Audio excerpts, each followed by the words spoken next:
So yun mga koys no, good morning sa atong mga viewers day karon mga koys.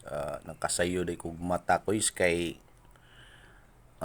hugaw na kay ni akong pan ganina koy, namatyan ta ganina og mga walok ka buok, napulo ka buok nga isda. Ang ingani na kadag ang mga koy oh.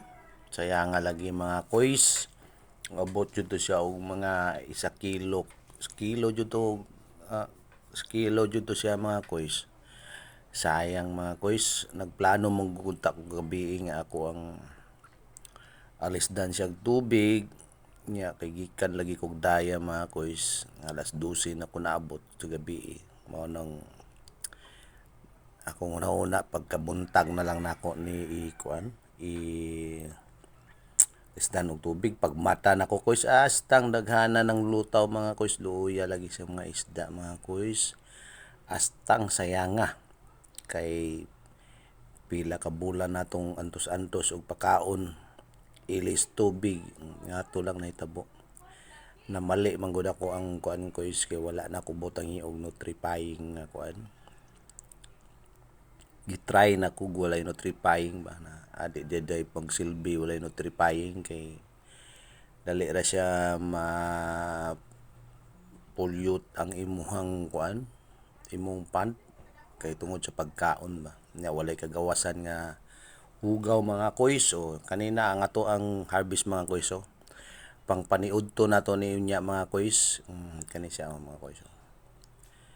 Dagko ni siya mga koys, mga 3 fingers mga koys siguro ang kalapdon niya mga koys.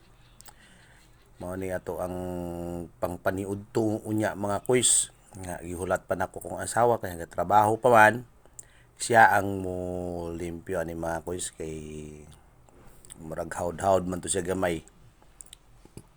Mo limpyo sa ato ang tilapia mga koys. Nya mga koys, ako na siya gilimpyuhan la kay baho na manggod siya mga koys. Baho na ang akong pan ba. Mao to siguro mga matay tong napulo ka. Sayang lagi mga koys. Karon limpyo na. Lipay na kay ni sila mga koys. Sa sunod mga katapusan ako na ni silang i-harvest tanan para magkambyo na pud kanang variety sa ato ang tilapia. Palit ko og kanang 6 rivers nga kuan tilapia kay matod pa sa ubang nag-alaga og mga hito, wala daw sa pagkaon ang kuan ani nga para mupaspas ang tubo ang kuan ba ang isda.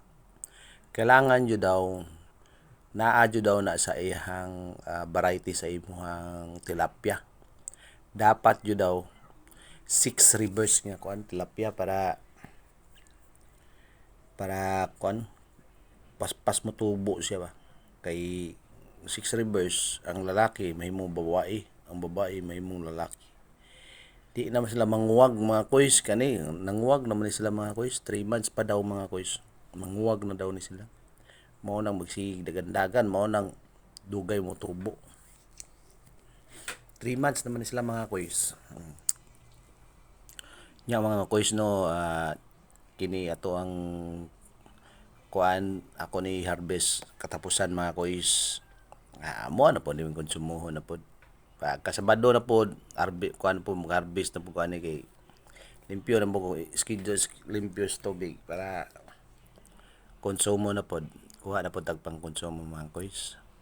Nga nila ni ato ang routine sa atong kinabuhi mga koys.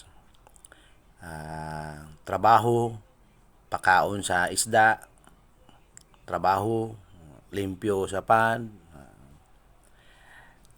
Kay namang ko'y alalay ako ang asawa ko'y. Butan kay akong asawa mga ko'y. So yun lang mga koys. Huwag niyong kalimutan pag-follow sa atong page mga koys. Ferds Hydroponic. O ayaw mo kalimti sa ato ang YouTube channel, Ferds Sky TV. Bye-bye!